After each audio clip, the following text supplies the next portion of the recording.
A motorboat maintains a speed of 16 miles per hour relative to the water. Relative to the water means that, say you're floating in the water and you're watching this boat go by, it's going 16 miles per hour. The boat travels upstream. Upstream means that the boat's going slower because you're fighting against a current slowing you down when you go upstream. The boat travels upstream to a certain point in 4 hours. The return trip takes 3 hours. So upstream, since you're fighting the current, you're going slower, so you can see that the time upstream is more than the return trip, which would be downstream, which would be the current is helping you. So we're going faster when we're going downstream. The time is less. The question is, what is the speed of the current? Now what we're going to do is we're going to set up a table, a distance rate time table for the upstream situation and the downstream situation. So let's label, we have upstream and downstream.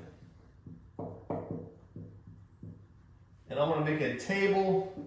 I want to figure out the distance, rate, and time for each situation. The distance, the rate, and the time. Now the first column, the distance, the problem's not giving us anything about distance. The boat's traveling up to a certain point and then coming back. It didn't say anything about how many miles it was. So let's skip this column for now. The rate, the boat's going 16 miles per hour, but upstream, we're fighting the current, so it's slowing us down.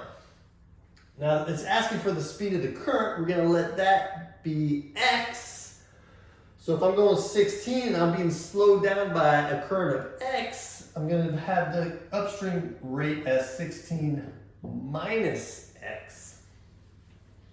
So say the current rate was 2 miles per hour, 16 miles per hour, then I'm going 14 miles per hour, it's slowing me down. Downstream, the current is speeding you up, so you're going to write it as 16 plus X.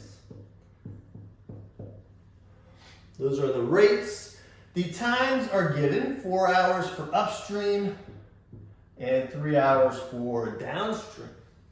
Now let's go back to this distance column. We didn't know the distance, but now that we have the other two columns filled in, I can write in here using the distance formula, using the other two columns here. I can use the formula distance equals rate times time.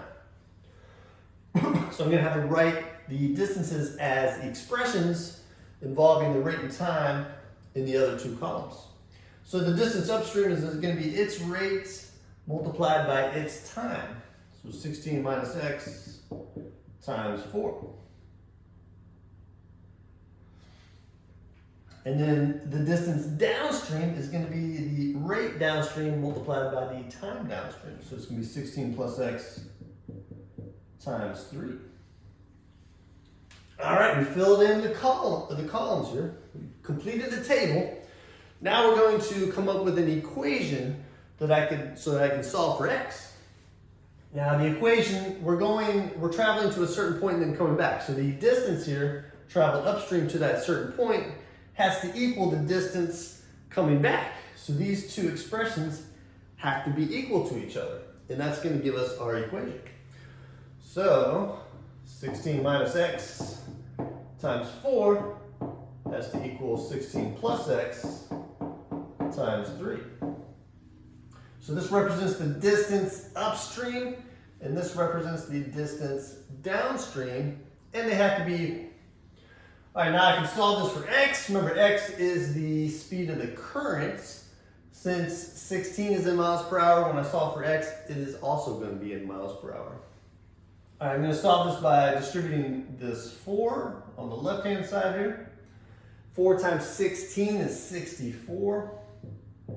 And then you have minus 4 times X. On the right-hand side, I'm going to also distribute. 3 times 16 is 48. And then plus 3 times X. Now I'm going to collect the X terms on one side. I can subtract 3X on both sides. And subtract 64 on both sides. This is going to give me a negative 7x on the left. And then 48 minus 64 is negative 16. And to solve for x here, I'm going to divide both sides by negative 7. A negative number divided by a negative number is positive. The negative 7s are gone.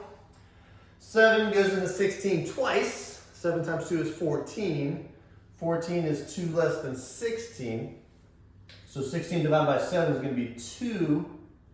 And since there's 2 left over, it's going to be 2/7, writing it as a mixed fraction. So remember, x is the speed of the current, so it's going to be miles per hour. Don't forget the units. There you go.